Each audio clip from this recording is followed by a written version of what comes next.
For more than a year, Florida Gov. Rick Scott has engaged in a guessing game about his political future. Will he challenge U.S. Sen. Bill Nelson in 2018? President Donald Trump has already publicly called on Scott to run, but Scott again this week insisted he had not made up his mind. And he sidestepped questions about whether the upset win of Democrat Doug Jones in the neighboring state of Alabama is a sign that a GOP candidate could have difficulty next year in a state that has backed candidates of both parties. "I haven't made a decision about my future," said Scott. "That race is in 2018, it's still 2017. Scott, a multimillionaire who had never ran for office until he ran for governor nearly 8 years ago, must step down due to term limits. He opened the door to a bid for U.S. Senate shortly after Trump won the presidential election. Trump carried Florida even though President Barack Obama had won the state in the 2 previous elections. A Scott challenge to Nelson, who already said he expects the governor to run against him, could help Republicans seeking to hold on to their narrow margin in the Senate. Scott has built-in advantages for his campaign. He can rely on his own money, he can point to job growth under his as governor, and his handling of the aftermath of Hurricane Irma has helped his poll numbers. There have been multiple signs that Scott will run, including his recent decision to not seek the chairmanship of the Republican Governors Association. This means Scott will have time to spend on his own campaign instead of raising money and assisting GOP candidates in other states during the crucial 2018 elections. "I would be shocked if he did not run," said Brian Ballard, a top GOP fundraiser and lobbyist who is also an ally of both Trump and Scott.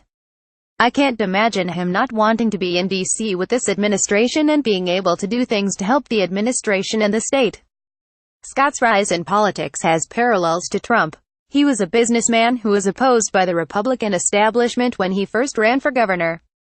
Scott narrowly won that year by focusing on the economy and jobs, yet he was considered an underdog because back in 1997 because he had been forced out of his job as the head of Columbia amid a federal investigation into fraud.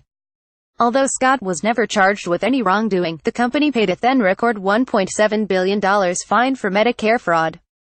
Scott is also friends with Trump, himself a frequent visitor to Florida, and early on tried to push Congress to dismantle the healthcare overhaul put in place by former President Barack Obama.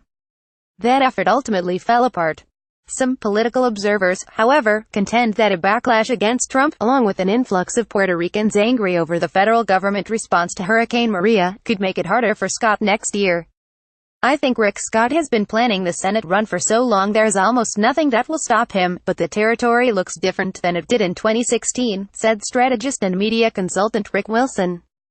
Scott has learned over time that he's a guy who does very well with the Republican base, but that may no longer be sufficient if big chunks of electorate are motivated to vote against Donald Trump. Scott, unlike many candidates in need of either money or attention, can't afford to wait. His decision to consider a U.S. Senate run has frozen any other potential Republican candidates from entering the race. The lack of a GOP primary means Scott won't be forced to defend his decision to back away from the anti-immigration platform he championed in his first campaign. In 2010, Scott did not jump into the governor's race until April of that year. He ultimately spent more than $70 million of his own money to propel him to victory. "He's not forced to make a decision at this point," said Brian Burgess, who worked on Scott's 2010 campaign and later worked as his communications director. "He's going to take all the time he needs and all the time he can." Copyright 2017 The Associated Press. All rights reserved. This material may not be published, broadcast, rewritten or redistributed.